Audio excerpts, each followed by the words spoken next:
किसी ने बड़े कमाल की बात कही है कि एक वो है जो हमें देता बेहिसाब है और एक हम हैं जो नाम भी जपते हैं तो गिन गिन कर। नमस्ते दोस्तों, मैं हूं आरजे कार्तिक। एक बहुत ही आलसी लड़का था, कोई काम नहीं करना चाहता था। उसे किसी ने बताया कि एक आश्रम है, वहां पर जाओ, आराम से रहो, 2 समय का भोजन मिल जाता है, बीच में नाश्ता मिल जाता है। उसने कहा बढ़िया। सारे काम छोड़ करके, सांसारिक जीवन छोड़ करके उसने कहा बाबा बनूंगा। चल दिया। भोला भाला था, आलसी था, वहां रहने लगा।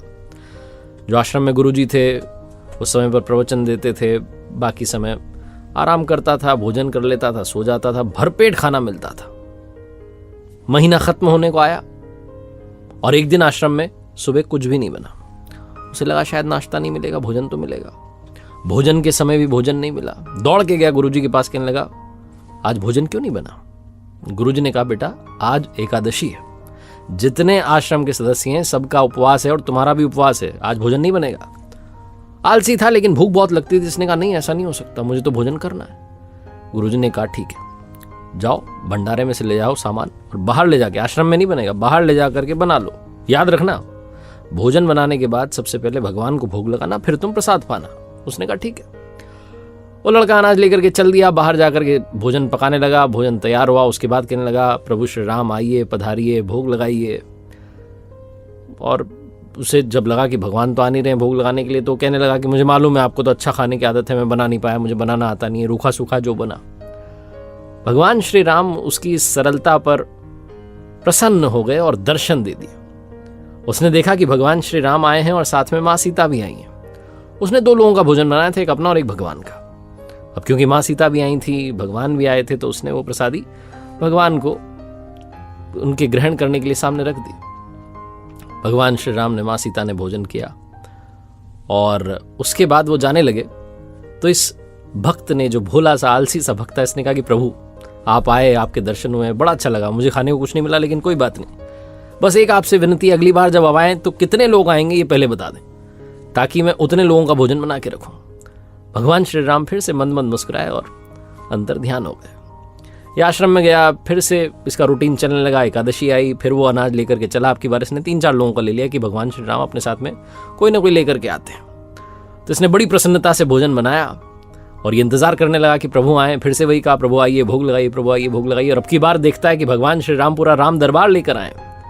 भगवान श्री राम, माँ सीता, भ्राता लक्ष्मण, शत्रुघ्न, भरत, हनुमान जी सब आए। अब इसने 3-4 लोगों का भोजन बनाया था, अब की बार फिर कम पड़ गया। इसका दिमाग ठनक गया। इसने कहा कोई बात नहीं। इसने प्रसादी ग्रहण करने के लिए सामने रख दी, उन्होंने भोजन किया, वो चले गए। अब की बार भी भूखा रह गया। फिर से आश्रम गया, वही रूटीन चला। फिर एकादशी आई, गुरुजी को कहने लगा कि गुरुजी अब की बार मुझे थोड़ा ज्यादा अनाज चाहिए। गुरुजी का दिमाग ठनका कि कर क्या रहा है, ये कहीं ले जा के बेच तो नहीं रहा है। तो उन्होंने कहा ठीक है, भूख से परेशान रहता है। इसने कहा कि नहीं, मैं परेशान नहीं रहता हूँ, बहुत लोग आते हैं प्रभु के साथ में, उनका भी तो भोजन कराना होता है। तो गुरुजी को लगा पागल हो गया। लेकिन गुरुजी ने सोचा कि एक बार चल के देखते हैं क्या करता है इस अनाज का। वो जो भक्त था भोला सा, वो लेकर के पहुंचा सारा अनाज और पहुंच गया नदी के किनारे और वही प्रेम से जो था पुकार लगाने लगा। लेकिन अब की बार उसने भोजन बनाया नहीं। उसने कहा मैं तो सामान रख लेता हूँ, वो आएंगे, जितने आएंगे खुद बना के खा लेंगे। गुरुजी छुप करके सारा देख रहे थे कि ये भोजन तो बनाया नहीं इसने, और आवाज लगा रहा है प्रभु आओ प्रसादी पाओ, प्रभु आओ प्रसादी पाओ। वो भक्त देखता है कि वाकई में प्रभु श्री राम पधारे हैं, अब की बार तो बहुत सारे लोग आए। तो उसने हाथ जोड़ के कहा प्रभु माफ करना, आप बहुत सारे आते हैं, मुझे संख्या पता नहीं होती है, मेरी हिम्मत नहीं कि मैं इतने लोगों का भोजन बनाऊं, आप स्वयं आइए, बनाइए, खाइए, प्रसादी पाइए। तो भगवान श्री राम मुस्कुराए। उन्होंने कहा अपने बाकी राम दरबार के साथियों से कि आओ भाई सब भोजन बनाते हैं। जो गुरुजी थे वो छुप करके देख रहे थे, समझ नहीं पा रहे थे कर क्या रहा है। तो दौड़ के आए, कहने लगे तुम अब तक भोजन बनाया क्यों नहीं, कर क्या रहे हो, देख क्या रहे हो उसको। तो उसने कहा गुरुजी आपको नहीं दिख रहा है, भगवान श्री राम पधार चुके हैं, माँ सीता आई हैं, हनुमान जी आए हैं, सब आए हैं, भोजन बन रहा है। तो गुरुजी ने कहा पागल हो गया है, मुझे तो कोई दिख नहीं रहा है। ये जो भोला सा भक्त था इसका दिमाग ठनक गया। इसने कहा क्या हो रहा है। इसने कहा भगवान कर क्या रहे हो, एक तो भूखा रखा हुआ है, गुरुजी को दर्शन नहीं दे रहे हो, गुरुजी मुझे पागल समझ रहे हैं, कृपा करके गुरुजी को दिख जाओ। भगवान ने कहा नहीं, मैं दिख नहीं सकता।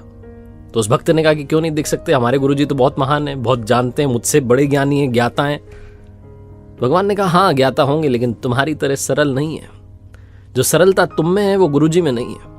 ये बात भक्त ने अपने गुरुजी से कह दी कि भगवान श्री राम कह रहे हैं कि आप में सरलता नहीं है, आप मेरी तरह सरल नहीं हो, इसलिए आपको नहीं दिख सकते।